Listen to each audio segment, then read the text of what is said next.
Assalamu alaikum, dear student. This is video lecture number 1 of week number 11. So today we are going to discuss some of the topics that I did not cover in the previous lectures. The first topic we are going to discuss from chapter number 2, pressure and fluid statics.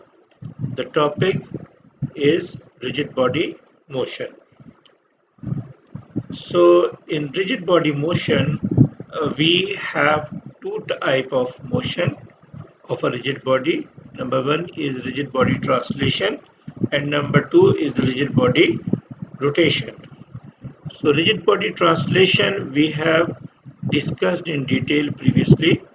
So today we are going to discuss the rigid body rotation. So prior to discuss the rigid body rotation, once again we see what is a rigid body and what is a rigid body motion, or what are the characteristics of a rigid body motion. The solids are the good example of rigid body, and here we can describe a rigid body is one where every atom is always in the same position with respect to every other atom in the body. That means the position of each particle in the body remains same. It doesn't change with respect to time or with respect to other particles. Even when outside forces are applied on the body. Okay, so a rigid body is a body that does not deform and vibrate. Okay, so this is the basic definition of a rigid body, so that will help you to understand what exactly the rigid body. So now what are the characteristics of a rigid body? So the characteristics of a rigid body motion: all lines on a rigid body have the same angular velocity and the same angular acceleration. Okay, that means if you have a object, okay, if this object is moving, okay, from its center, okay, that means every single particle, if this is the particle, this is the particle, so each one has its own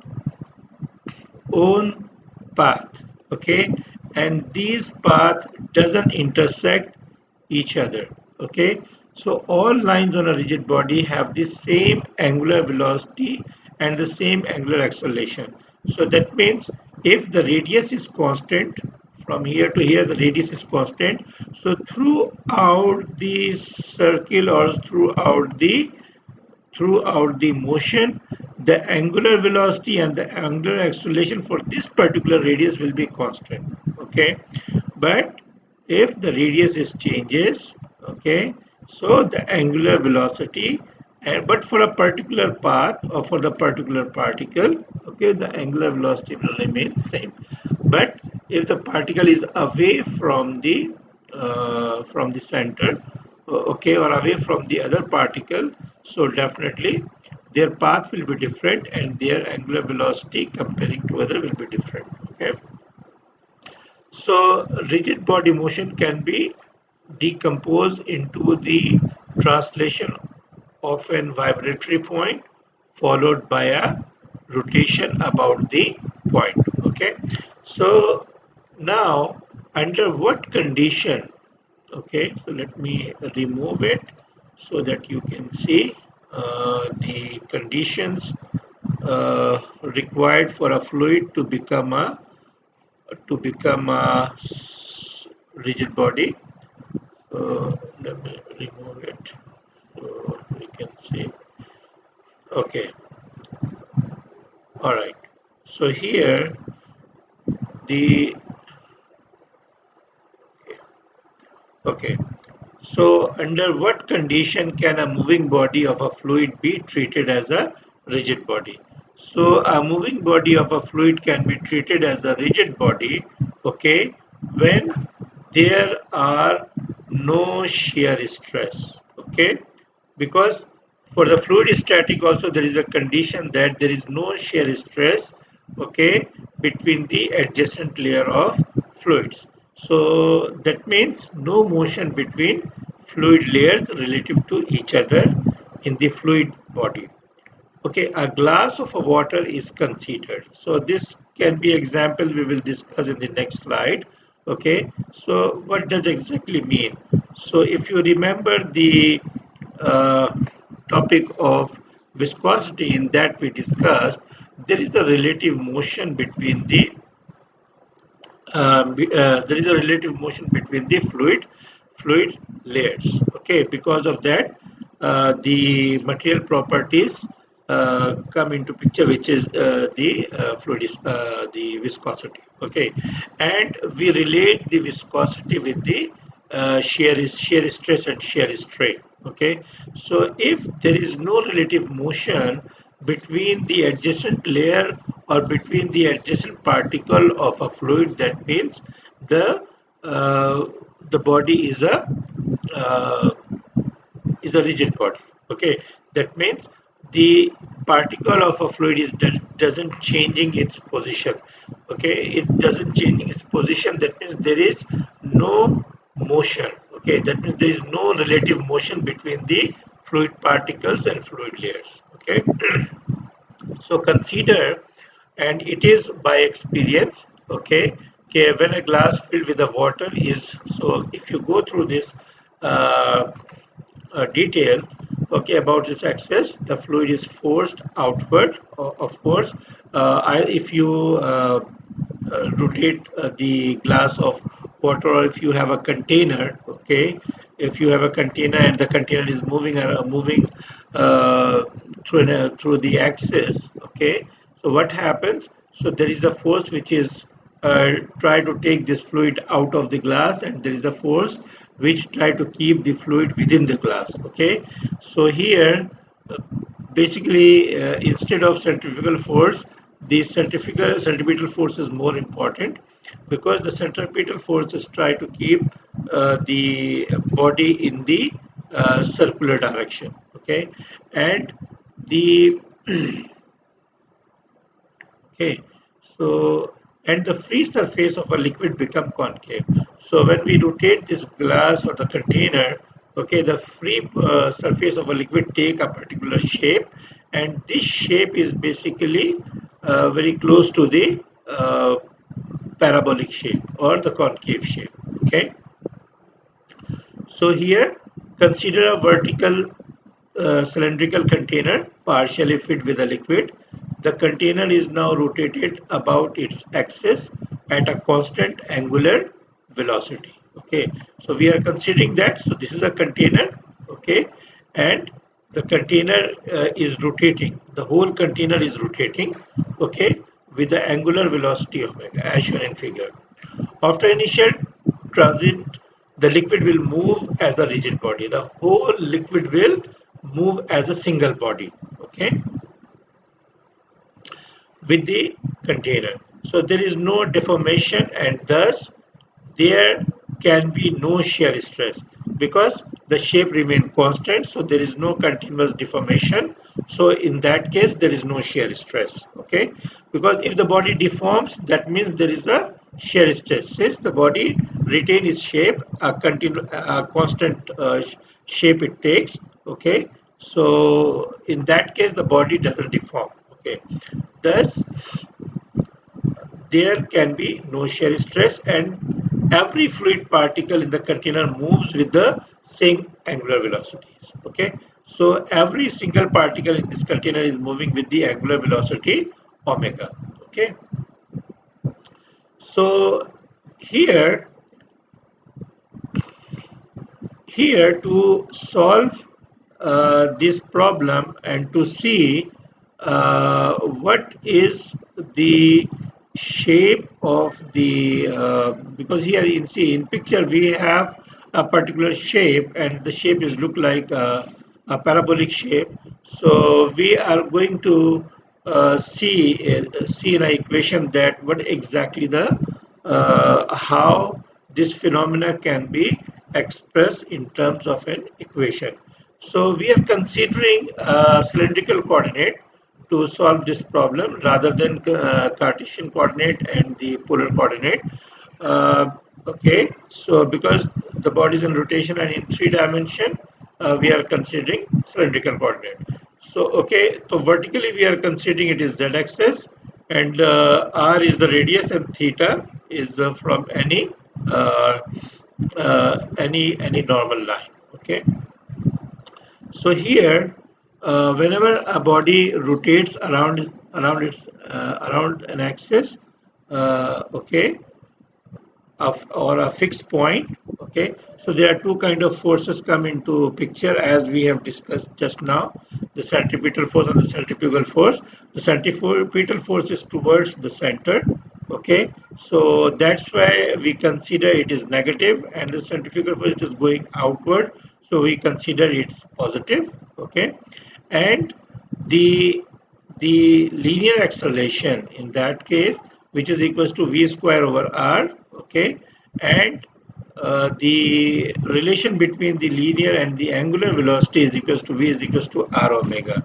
So we replace this velocity with r over r into omega. So the finally the angular acceleration becomes centripetal angular acceleration becomes r omega squared, okay, and this is the centripetal force, okay. So since it is towards the center, so it becomes negative, okay. So here, to analyze this whole phenomena, okay, so we are considering these cylindrical coordinates as we have discussed here, okay.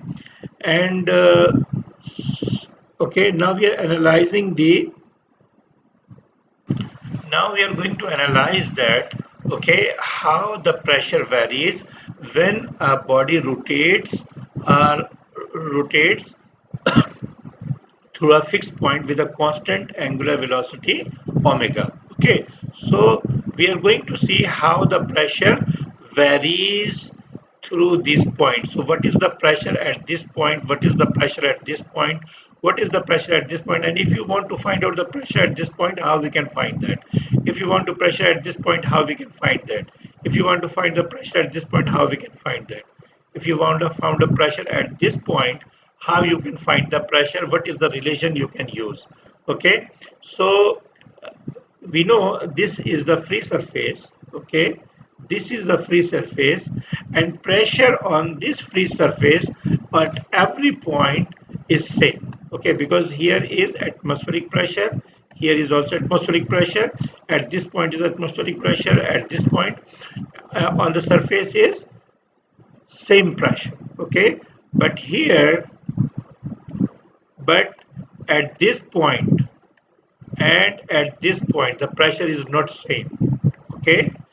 At this point and at this point the pressure is not same. But how it is not same, how we can say that? So this is the relationship we have developed by using the previous relationship that we have developed for the translation acceleration, and then we will transform into rotational acceleration. So basically the pressure field in this case, okay, in this case the pressure field is basically the function of r and z, okay. The pressure field is a function of r and z. How? Because you see theta is not affecting at all, okay, because there is no change in theta, we don't see. In radial direction, okay, this is our radial direction, okay. In radial direction we are seeing the changes, okay, we are seeing the changes, okay. The depth is varying, and in the z direction, this is our z direction, we are seeing the distribution is symmetrical, okay, but there is a variation, okay. So with respect to z there are changes, okay, but it is symmetrical changes, okay. So but in theta direction there is no change, so we are considering the acceleration, okay, in the direction of theta is 0, and even because it is symmetrical, so there is no change in this z direction as well. And also there is no motion, because you see, if any liquid you put in a lift, okay, and lift is moving upward, so that means the whole fluid is moving with a constant acceleration, okay, that we can consider, okay.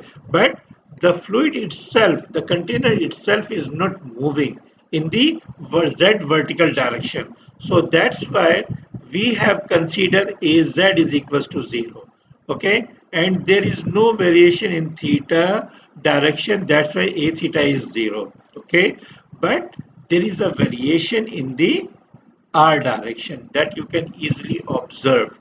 Okay, this is the R is varying, so the radius is going to be varying. So since the pressure is a function of R and theta, so we can write down the change in pressure, okay, in this form, okay, in the two-dimensional form, okay.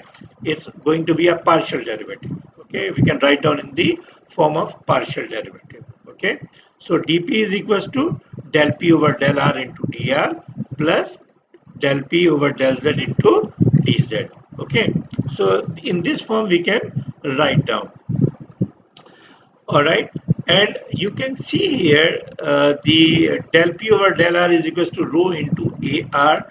Basically this equation we have this value we have previously developed, okay. If you are not remember, I can take you to the previous derivation that I have. Let me show you the, if you remember all, okay, you can see in the rigid body motion previously we have discussed, and here we have derived this equation. You can see we derived this equation in detail, and finally we got the equation, okay. What is the equation? You can see here. So you see here, okay, del p over del x is equals to rho into x, del p over del y is equals to rho into ay, and del p over del z, finally we got this value. All right. So since, so these are, so z you already have considered, and this is y direction and this is x direction. So we are considering del p over del r is equals to rho into ar, del p over del theta is equals to rho into a theta, del p over del z is equals to rho g plus az. Okay, so here az we are considering 0 and a theta we are considering 0. Okay, so and this we are replacing with AR. So let's go back to the previous slide. All right, so here we continue. All right, so here we are. Now you can easily understand that from where we got these values. Okay, this we have previously derived in the form of AX. Okay, so we are replacing AX with AR. Okay, and AR we know that acceleration, okay, the centripetal acceleration, okay, so that is minus r omega square, okay. So this is going to be rho r omega square. Del p over del theta, no acceleration in the, since a theta is 0, so del p over del theta is 0, and del p over del z is equals to minus rho bracket g plus az. So since az is 0, so this az is going to be 0, and finally del p over del z will become minus rho gz. Okay, so these are the values of the change in pressure with respect to different coordinates. So after partial derivative, we got an equation dp, change in pressure, how the pressure is going to be changed when the body is rotating with a constant angular velocity. So this is the relationship we got. So finally when we go on, so dp, so this is the final equation we got in the previous slide. If we integrate, okay, if we integrate, so we got p is equals to rho omega square r square over 2 minus gamma z plus a constant. If you know the boundary condition, you can get the value of this constant. Okay, so here basically how we can explain this equation. So just try to understand. Previously I have explained in the previous slide, but this is going to give you a more clear concept.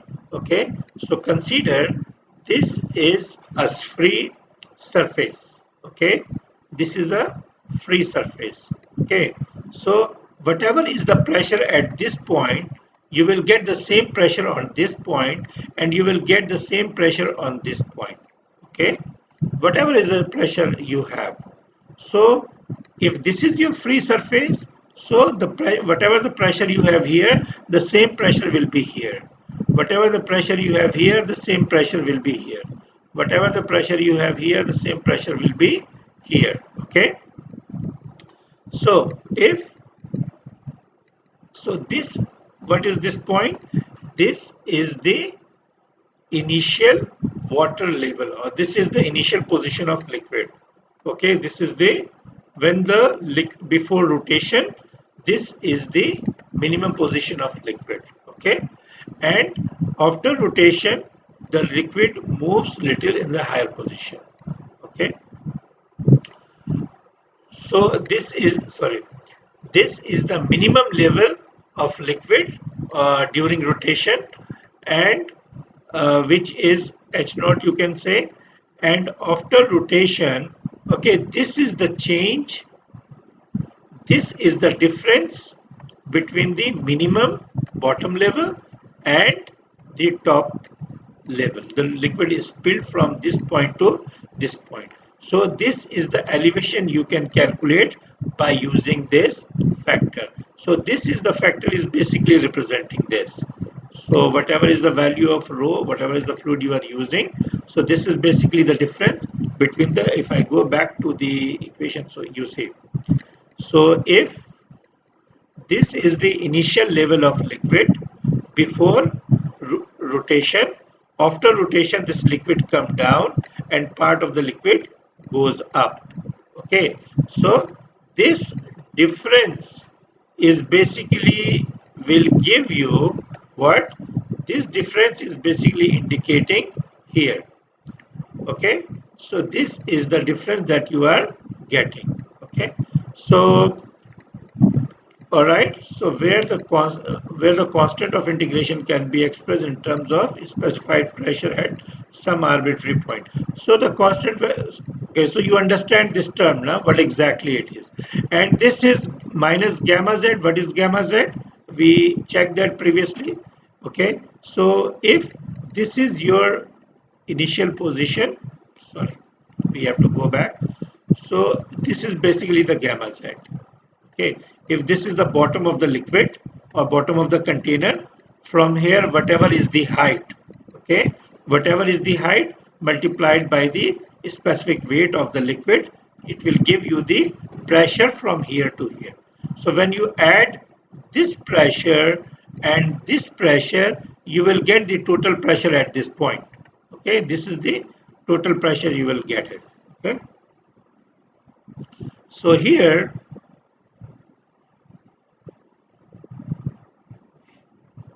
all right, so here consider uh, any free surface. Okay, consider any free surface along a free surface of a constant pressure, because you see the free surface is basically a constant surface, or it is basically the isobaric surface, no? Because at every point the pressure is same, such that change in pressure is zero, because if the pressure is same throughout the line, so dp is going to be zero. So if you using this equation, if you are using this equation, okay, and just put this value dp0 and rearrange it. Okay, so it will become dz over dr. Okay, so dz over dr, so then finally you get a constant. To find out the value of constant, z is equals to 0 at c1 is equals to h naught. How we can consider z is equals to 0 and c1 is equals to h naught? Okay, so what is a Z and what is H naught? Okay, so this height is 0. Okay, what is H naught? So this is the H naught, the distance from the minimum distance of the liquid during rotation from the bottom of the container. And what is ZS? ZS is basically the sum of H naught plus the uh, the position of liquid after rotation, okay, from here to here, the variation in liquid from this point to this point. Okay, so at this point Z is equals to 0, okay, when H is equals to H naught. Okay, so we applied the value, sorry. Okay, so at this point r is equals to 0, and when r is equals to 0 during rotation, to h is equals to z is equals to h naught. Okay, so I replace r is equals to 0 and I replace z with h naught, because z is indicating is basically the vertical height. Okay, so C1, finally we got H is equals to H naught. Okay, so it's all mentioned. So finally the total height from from this point, okay, to from the bottom of the container is this is the equation. So whenever you want to find out at any radius r the what is the vertical height from here to here, you can use this equation, and what is the pressure at this point or at any radius r here, you can use the previous equation that we have derived. Okay, so this is the equation you can use, and you can use a boundary condition. So let's solve some of the examples. Okay, so a closed 0.4 meter diameter cylindrical tank is completely filled with oil. Specific gravity is given and rotates about its vertical longitudinal axis with an angular velocity of 40 radian per second. So determine the difference in pressure just under the vessel cover between a point on the circumference and a point on the axis. So here is the container. Okay, so what we have to determine? Determine the difference in pressure. So we have to determine dp just under the vessel cover. So the cover is the vessel is covered, the water the fluid cannot be spilled out. Okay, so what will happen, the fluid will pressurize the cover. So what is the pressure difference under the vessel cover? So this is the vessel cover, this is the vessel cover, okay, which is given, and between vessel cover between a point on the circumference and a point on an axis. So this is the point on an axis and this is a point on a circumference. So what is the pressure here and what is the pressure here? We have to find out the dp. So dp we have to determine, okay, between dA and dB during the rotation. So pressure in a rotating fluid varies in accordance with the equation. So equation we have derived just now, you remember. Okay, this is the equation I showed to you. And since ZA and ZB is equal, okay, because this is the same point and same level. Okay, this is the same point and same level. Okay, so here ZA and ZB, the elevation, the depth from here and the depth from here is same. Okay, the height is same, ZA and ZB is same. So PB minus PA, okay, PB minus PA, so you just apply PA is equals to, you replace all with okay, and we'll replace with all and this, and take the difference. So PB minus PA will be equal to, this is common, rho V square by 2 will come. So this is going to be RB square, and this is RA square, okay, and this is RA and RB square. Okay, so since ZA and ZB are equal, so So what will happen? Since ZA and ZB are equal, so what will happen? So this term, okay,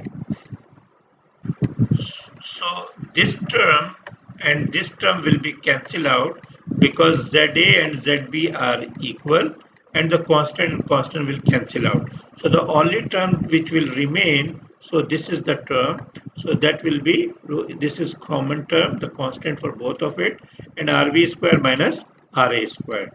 So here if you insert the values which is given, so finally you end up with the value of 28.8 kilopascal is the differential pressure that you will get. Okay, so there is another problem that I am leaving for you to solve, but after during the solution, if you face any problem, you may put your question for the live session, or I will, if I get the chance, I will explain during the live session. Thank you. Assalamu alaikum.